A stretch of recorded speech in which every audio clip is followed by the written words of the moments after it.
Assalamualaikum warahmatullahi wabarakatuh. Pada kesempatan kali ini saya akan membahas beberapa hal tentang kewenangan lembaga-lembaga negara menurut Undang-Undang Dasar Negara Republik Indonesia tahun 1945. Yang pertama, suprastruktur dan infrastruktur sistem politik Indonesia sebagai mesin politik resmi di suatu negara dan merupakan pergerak politik yang bersifat formal. Dengan kata lain, suprastruktur politik merupakan gambaran pemerintah dalam arti luar yang terdiri atas lembaga-lembaga negara yang bertugas dan perannya diatur dalam konstitusi negara atau peraturan perundang-undangan lainnya. Infrastruktur politik adalah kelompok-kelompok kekuatan politik dalam masyarakat yang berturut berpartisipasi secara aktif. Kelompok-kelompok tersebut dapat berperan menjadi pelaku politik tidak formal untuk turut serta dalam membentuk kebijaksanaan negara. Lembaga-lembaga kehakiman sebelum amandemen, yaitu lembaga eksekutif adalah kekuasaan untuk menjalankan undang-undang, dipegang oleh presiden dan dibantu oleh wakil presiden bersama dengan para menteri yang biasa disebut dengan pemerintah. Kekuasaan Presiden RI berdasarkan Undang-Undang Dasar 1945. Masa jabatan presiden adalah 5 tahun dan sesudahnya dapat dipilih kembali untuk jabatan yang sama dalam satu masa jabatan saja. Tugas-tugas dan wewenang Presiden. Kepala negara yang pertama memegang kekuasaan negara tertinggi atas angkatan darat, laut, dan udara. Kedua, menyatakan negara dalam keadaan bahaya. Kepala pemerintahan yang pertama memegang kekuasaan pemerintahan menurut Undang-Undang Dasar. Yang kedua, mengangkat dan memberhentikan menteri-menteri. Kedua, lembaga legislatif, Majelis Permusyawaratan Rakyat atau MPR, sesuai dengan pasal 3 ayat 1 Undang-Undang Dasar 1945. MPR amandemen mempunyai tugas dan wewenang sebagai berikut. Pertama, mengubah dan menetapkan Undang-Undang Dasar. Kedua, melantik presiden dan wakil presiden. Ketiga, memberhentikan presiden dan wakil presiden dalam masa jabatannya menurut Undang-Undang Dasar. Wewenang anggota MPR. MPR bersidang sedikitnya sekali dalam 5 tahun di ibu kota negara. Dalam menjalankan tugas dan wewenangnya, anggota MPR mempunyai hak berikut: mengajukan usul perubahan pasal Undang-Undang Dasar. Kedua, menentukan sikap dan pilihan dalam mengambil keputusan. Tiga, memilih dan dipilih. Empat, protektif. Dan kelima,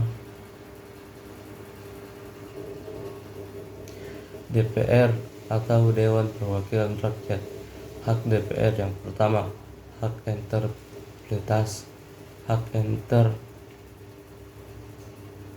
interpelasi, berhak meminta keterangan kepada pemerintah atas kebijakan yang dibuatnya. Yang kedua, hak angket, melakukan penyelidikan terhadap kebijakan pemerintah yang menentang dengan undang-undang. Yang ketiga, hak menyatakan, berhak menyatakan pendapat terhadap kebijakan pemerintah. Fungsi DPR. Anggota DPR memiliki fungsi. Yang pertama, fungsi legislasi, yaitu membentuk undang-undang.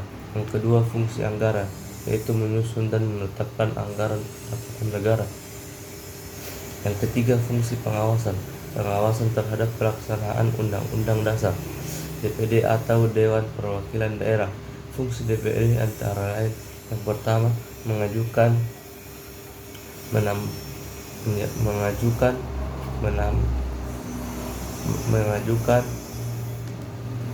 dan melakukan pengawasan atas pelaksanaan undang-undang yang berkaitan dengan otonomi daerah, hubungan pusat dan daerah lainnya. Tugas dan wewenang DPD: pertama, mengajukan rancangan undang-undang yang berkaitan dengan otonomi daerah dan mengawasi pelaksanaannya. Yang kedua, menerima hasil pemeriksaan hasil keuangan negara dari BPK. 3. Lembaga eksaminatif, Badan Pemeriksaan Keuangan atau BPK. BPK merupakan badan yang bebas dan mandiri, dipilih oleh DPR dengan memperhatikan pertimbangan DPD dan peresmiannya. BPK sebagai badan inspeksi bertugas memberikan pengelolaan dan tanggung jawab tentang keuangan negara.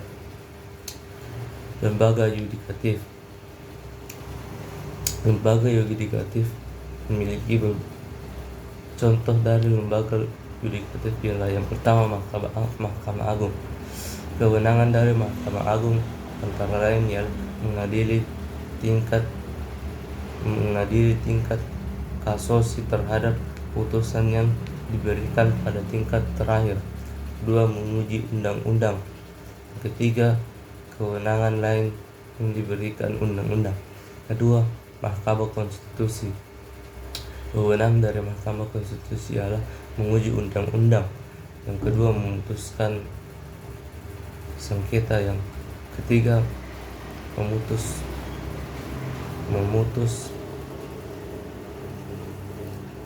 pembubaran partai politik. Yang keempat, memutus perselisihan. Kewajiban dari Mahkamah Konstitusi adalah memberikan putusan atau pendapat DPR mengenai dugaan pelanggaran oleh presiden atau wakil presiden dan pelanggaran yang dimaksud penghakiman, korupsi, penyuapan, tindak pidana.